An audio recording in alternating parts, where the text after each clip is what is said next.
Good morning, everyone. Oh, I'm so glad you're alive and vibrant here to hear this very, very important message I have to share with you. It is indeed a pleasure to be here today, to see old friends and to meet new ones. It's like coming home for me.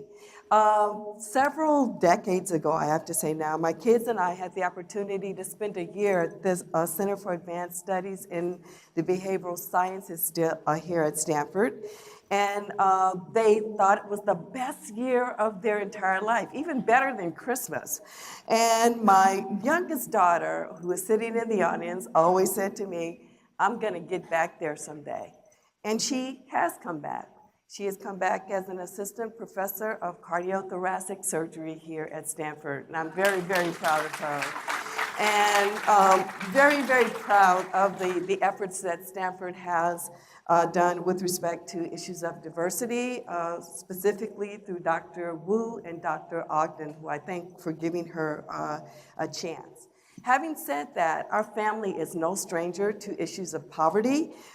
We hail from Compton, California, grew up in poverty, and my children did research with me for 30 years in studying families in rural and urban environments, so are quite acquainted with the issues at hand.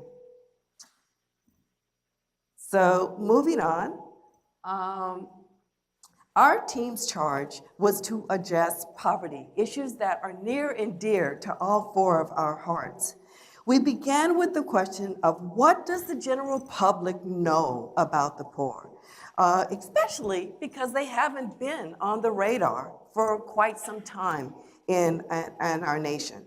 So we asked the question, who are the American poor?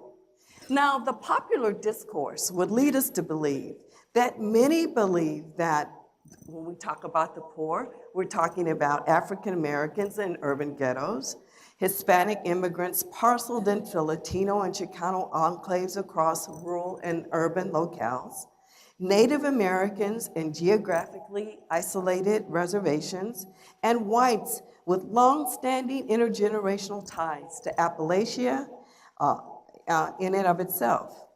Is this popular discourse correct? By melding race, ethnicity, and place, are we on the mark with these particular issues? So those are the issues that we plan to address. As you see in this map, it's a spatial representation of where poverty exists in the nation. The darker shadings indicate the higher poverty levels.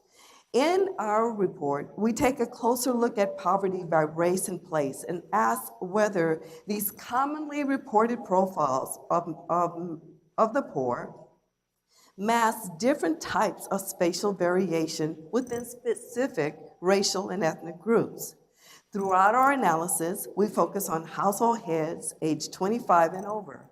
Our data are from the decennial census, 1980, 1990, 2000, the American Community Survey, 2010, 2015, and the Current Population Survey annual data, 2007 to 2015. So let's focus on this issue of race first. Looking back over the past 35 years, we see dramatic differences by race and ethnicity in the risk of poverty. The broad brush story is of two Americas, with Blacks, Hispanics, and Native Americans experiencing the high poverty America, and Asian and whites experiencing the relatively low poverty America. This portrait holds in rough form over the entire time series that we studied. Although Hispanics had somewhat lower rates than Blacks and Native Americans in 1980, the gap closed during the Great Recession. In the most recent data from 2015, 1 in 4 Blacks and Native Americans and 1 in 5 Hispanics was poor. This contrasts with 1 in 10 whites and Asians.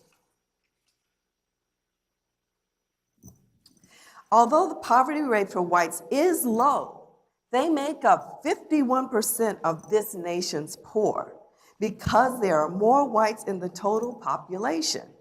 In comparison, Blacks and Hispanics, who comprise 25% of all household heads, account for 44% of our nation's poor. So now let's take a quick look at place. How is poverty arrayed spatially? Cities have the highest poverty rates, followed by rural areas, which have somewhat lower rates, and suburban areas, which have the lowest rates. I see I'm running out of time quickly, so I won't read you all of the details with respect to this. One of the most important takeaways we'd like you to think about with respect to looking at these issues, and as you can see, the rural poverty rates are higher for Blacks, Hispanics, and Native Americans in rural areas, is that 41% of those who live in rural areas are poor. So while the inner city often provides stereotypical images of poverty in the US as related to city dwellings, we in fact find very high rates of poverty in rural area, and they're parceled out with respect to race. One of the things that I do want to just quickly say with respect to that is that as an ethnographer, and we can talk about this in the discussion period, ethnographically, we do know that rural whites actually experience a tremendous amount of poverty in these environments. And one of the things we need to be paying attention to is especially with the situation with men and health and issues of disability. So it looks like I need to finish up really quickly. What our data has shown us is that we essentially have a new rural order, so to speak, that is compromised by all these wonderful characteristics that I laid out for you. But what is most important that we want to underscore for you is that the South figures very, very prominently in this situation.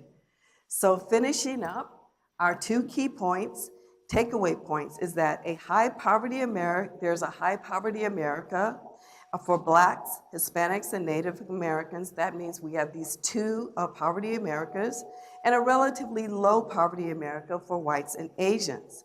The usual stereotypes about the melding of race and ethnicity and place are often off the mark.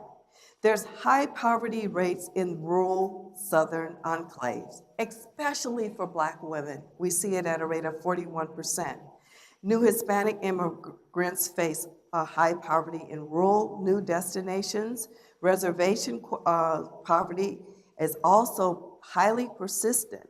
But our question is, when will the South rise again, and how will the South rise? Will it be relative to continued increases in poverty rates?